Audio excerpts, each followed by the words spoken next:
Hey guys, okay, so I have some reading updates for you guys. It is still August, we're only about a week or two in or so, but I have been doing really good, I think, on my reading so far, and I have a book review for you guys. I'm going to tell you what I'm currently reading and what I thought of another book that I also finished, but it's not really going to be a review. I'm going to review, the anime and the manga later on in a video, so I'm just gonna like brush over what I thought of it, because I had mentioned before to someone what I thought about it, and it may have gotten confusing, so I'm gonna just elaborate on that a little. So yeah.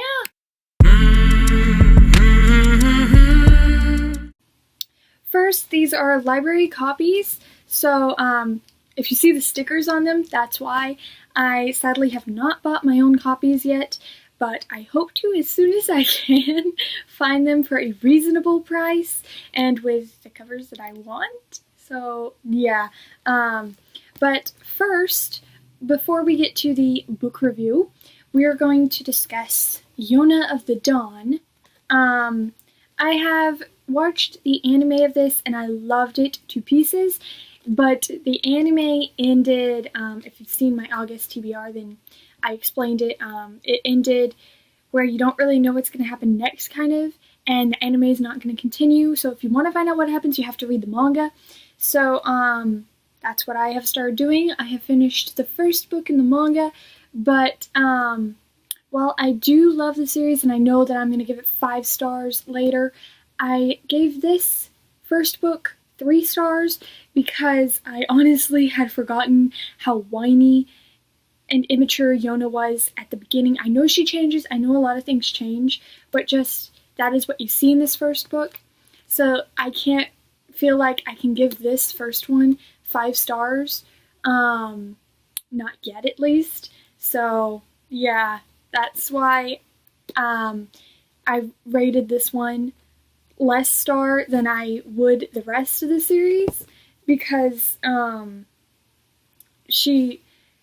it's the beginning and something happens to her life changes, but she is still, even after, she's still in the phase where she just wants to give up and stuff, so she has not become determined yet or anything, and it's really kind of just, you want to skip past that part, kind of. So, if I do buy the manga, I feel like I would just not buy the first one or first few and just buy the ones that I would really want.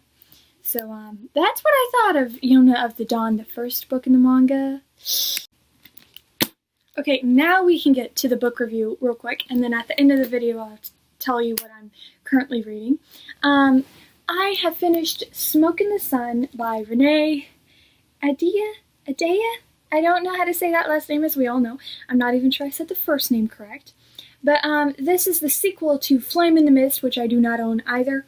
And it came out this year, I think, or was it last year? I think it was this year, actually. I'm not for sure, though. But it is a new release, and I was so surprised that my library had it. Apparently I have a really good library that as soon as there's a new release and it's popular or something, they will buy it and buy multiple copies. So I only had this one on hold for 2 or 3 weeks, but I eventually got it. I have already read it, and I did enjoy it. I rate it 4 stars out of 5, but there's some stuff about it, okay? The first book, Flame in the Mist, I really did like. There are some things in it I did not like, but I overlooked it because overall I enjoyed the story, I enjoyed the characters so much. I was in it. I couldn't skim anything. I just loved it. It was so new and refreshing to me, but I know a lot of people did not like it, so I wouldn't really recommend it to a lot of people just because we all have different opinions on it, so I can't say for sure if you guys would have liked that one. I think the main problem was that it was portrayed as a Mulan retelling when it was not.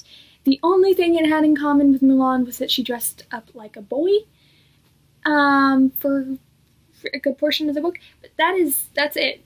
It honestly, to me, was more of a Robin Hood and Maid Marian retelling with some twists. But yeah. But that sums it up. You can see I will put a link below in the description to my Flame in the Mist book talk. Because now we're going to talk about the sequel. If you guys have not read Flame in the Mist, do not watch this video yet, because there will be spoilers for the first book. I usually don't do a lot of spoilers, but I'm gonna be spoiling in this one, because I feel like I have to spoil to talk about it. I'm gonna try and get better at my book review talks, because I'm not too good at them yet. But yeah, so if you haven't read Flame in the Mist, you need to leave right now, because spoiler time for the sequel. So bye-bye non-spoilers. Dang it, I didn't get out of the way. Okay. Okay, so, I would suggest going over Flame in the Mist again before you jump into this one, just, because the names and stuff, you get confused a lot, and you forget who's who. I would not reread it, but just brush over it again. I should have done that, but I didn't, and I regretted it. So, at the end of Flame in the Mist, we have Okami is captured, and Mariko decides to go with the princes to resume her engagement with the oldest prince, who's not the crown prince. And, yeah. Well, this takes place, they are at the castle. Okami is being tortured in the prison, and Mariko is trying to get him out, but also reaches the decision that she's going to stay behind and marry Prince Raiden. I probably said that wrong. But, and help her friends as best she can, while trying to figure out what's gone wrong with her brother. We get a lot of different point of views in this one. We did get different point of views in Flame in the Mist as well, but I really felt like I honestly liked Flame in the Mist better than Smoke in the Sun. Though I was happy with Smoke in the Sun's ending, like the epilogue ending, and that's it, really.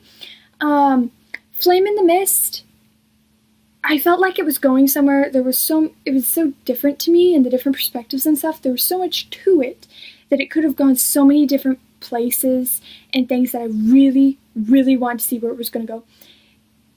It went somewhere in this one that I did not particularly like a whole lot, mostly because I was confused. Almost most of the book, honestly, I was confused and expected more,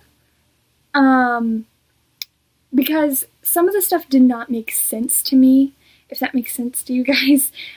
There was smaller hints of stuff in the first book, and then the author tried to make them a bombshell kind of surprise in this one, I think, and it just did not fit with me, and it didn't make sense, and it made me honestly more confused than I already was from where we started in this one. I was not really confused at all in the first one. There was ties left untied that I knew would be tied up in the second book, and it was so interesting, and how it played together was well, but how it was attempted to be tied off in this one did not sit well with me, and it just really served to confuse me more. We have Yumi's point of view quite a bit, and actually not too much, but and I was so confused. So, in the first book, Yumi and Renmaru, who we think is Renmaru, it was said they had a romantic relationship. Apparently not, and I was really confused by that in this one. So the twist at the ending of Flame in the Mist means that Yumi is not Okami's sister, but is Renmaru's sister. And I was like, okay, what? In this book, because I had not reached that conclusion for some reason, and I'd forgotten about that pretty much. And so I was confused for most of Yumi's chapters at first, and I had to go back and okay, now I understand. Let me reread this again. That did help after I had understood that, but at first I was confused as crap. Then we have Mariko is trying to help people, and then we have a lot of stuff going on. Kenshin, I definitely liked better in the first book. In the second one, he is grieving over his dead girlfriend, and a lot of stuff is going on. And we see Kaneko, Raiden's mom. I can't say her name, but we see her manipulating a lot of people throughout the book, and it has so much to it, so much potential that it like is reaching higher. And when you reach the climax, it you think that there's going to be so much more to it, and it's going to be this epic battle and stuff. But when we finally get to that climax, the chapter before the epilogue, it's not satisfying, really. So throughout the book, we see Raiden is not a nice person, okay? And Mariko hates him half the book. And there's a lot that shows he wouldn't be a particularly good leader. But then, towards the end, we have Mariko telling him he would be the best leader. And somehow, Raiden ends up on the throne, and he hasn't had too much of... He has had character development, but not enough. You don't see enough of it. You don't, because he's still terrified of his little brother. And then the fight scene where they have to take down the villain, which has now become the Crown Prince, instead of everyone else that it should have been. They just throw him down the stairs and he dies. And it just was not satisfying to me. It was not the big fight, the big climax that I wanted. And then we get the epilogue. I was okay with the epilogue. I liked the epilogue, but that was it. That was the only thing in the last couple chapters that I liked. There was so many things that in each chapter hinted at and made it better along the way. So many different things added that to the plot that you wanted to see and you thought could go somewhere, and it didn't go really anywhere, really, except from we all hate Raiden to okay, he's on the throne, we don't care kind of thing. So I did rate it 4 stars overall, but I honestly preferred Flame in the Mist a lot, and I overlooked stuff in that one too. So I think I am debating whether to make this a 3 star instead of 4 star, maybe 3.5 star. But yeah, that's my opinion on Smoke in the Sun. I don't know, you guys might like it better. There was so many things that made it seem like it was going to go somewhere, it was going to be this big ending and awesome, and it just ended, and there wasn't that fight scene, there wasn't that climax that I wanted. It was escalating, it was going great, and then it just not very good going down. So, and that was actually a bit of a surprise for me because the first book had gotten me into it and I just loved it, but then this one, the ending, not so much. So yeah, what did you guys think of it? Please comment. I know that wasn't probably a lot of spoilers that you were expecting, but I am not too good at spoilers in case you have not noticed yet. So yeah. And then my August TBR is going pretty well so far.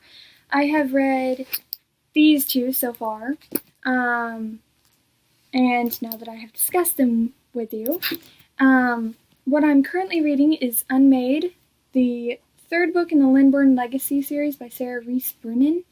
I am over halfway through this. This is the final book in the series that I need to read to have finished the series. I have a problem with starting a series and then not finishing it, specifically reading the first book of the series, loving the series, wanting to finish it and buy it all, and not even reading book 2. Yeah, I have a big problem with that.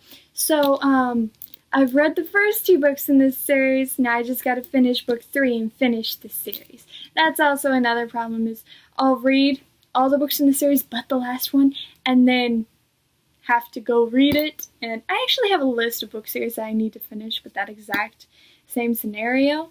So, yeah, I will not be doing a book review for Unmade, but I will have some other book reviews to put up for you guys soon. Hopefully they'll be better than the Smoke in the Sun one, but I actually am kind of on a time schedule and stuff, so that's why I may take the video down and do a better version when I have more time, but right now I'm kind of busy. So, but hey, at least I talked about it with you when I explained most of my thoughts on it. There are a couple more details that I wish I could go into more explanation of, but I can't right now. So maybe I'll add more to the video later on. But yeah, thank you guys for watching. What are you currently reading? What have you read so far in the month of August, if you can remember? Thank you guys for watching. Bye.